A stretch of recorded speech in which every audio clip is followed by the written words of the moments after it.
Je suis l'adjudant de police Josué Kamaté, porte-parole de la synergie des syndicats de la police nationale.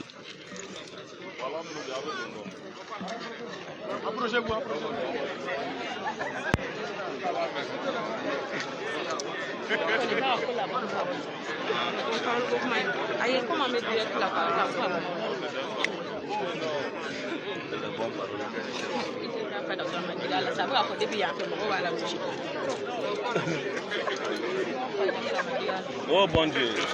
Ce matin, on n'a pas besoin de poser une question. Silence, écoutez. Silence. Et avoir la réponse.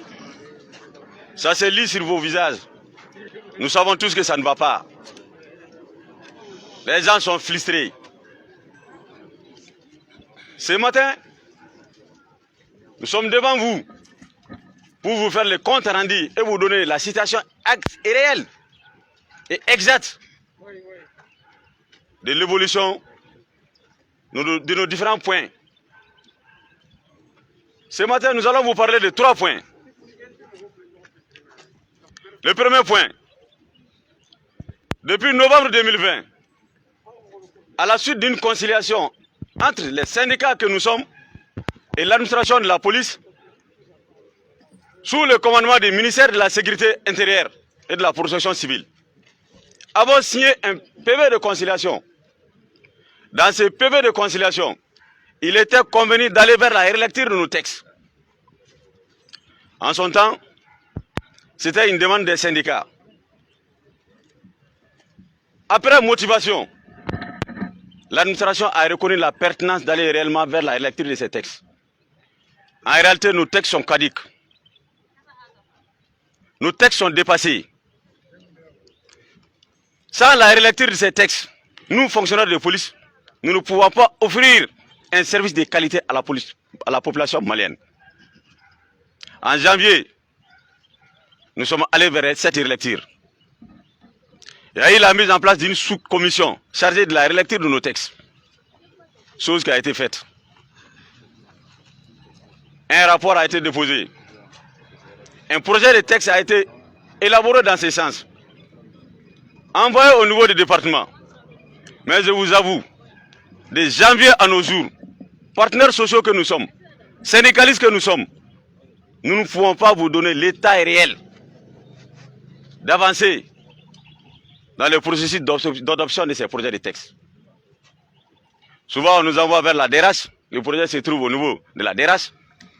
Tantôt, on nous parle d'un conseiller qui est porteur de dossier. En son temps, nous avons demandé, pour faciliter l'adoption de ces projets de texte, la prorogation de notre organe consultatif, le Conseil supérieur de la police.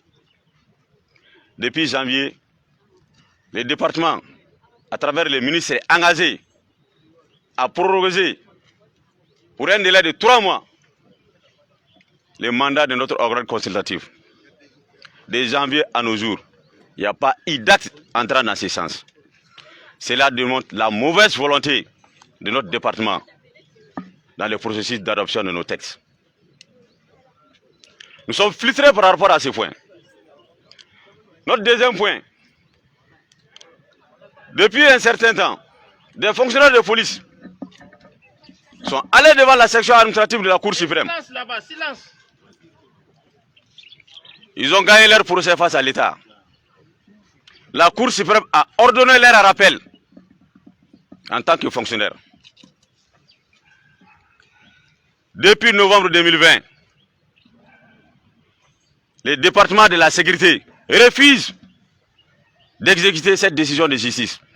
Ces fonctionnaires de police, nous les appelons comme ça. D'autres les appellent les retraités. Ils ne sont plus retraités depuis la décision de justice. Depuis leur arrêt, la ceinture de leur arrêt. Ils sont fonctionnaires de police à part entière. Nous avons tapé devant toutes les portes pour tenter de les faire revenir par la voie pacifique. Nous sommes butés aujourd'hui à un problème de volonté. La mauvaise volonté de notre département de les faire revenir. Il n'y a pas d'autre mot à dire par rapport à ça. Nous avons aussi la gestion catastrophique et chaotique de la prime Covid. Une promesse étatique.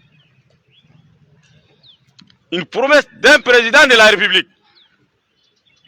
devient un droit pour les fonctionnaires de police. On ne peut pas promettre une prime aux forces de sécurité impliquées dans la riposte contre la maladie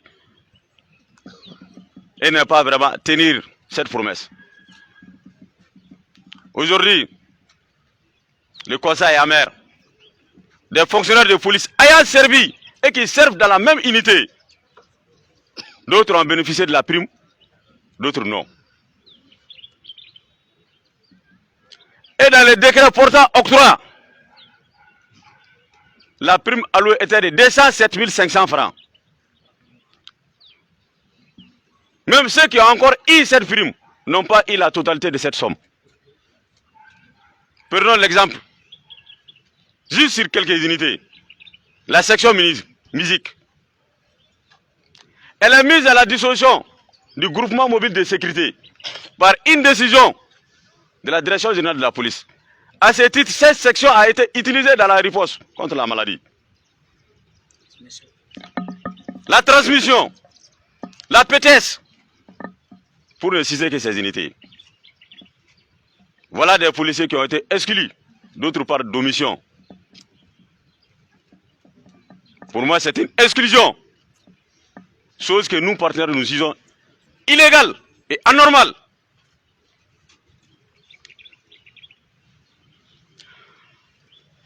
Tout dernièrement, il y a eu une décision de mutation. La quasi-totalité des secrétaires généraux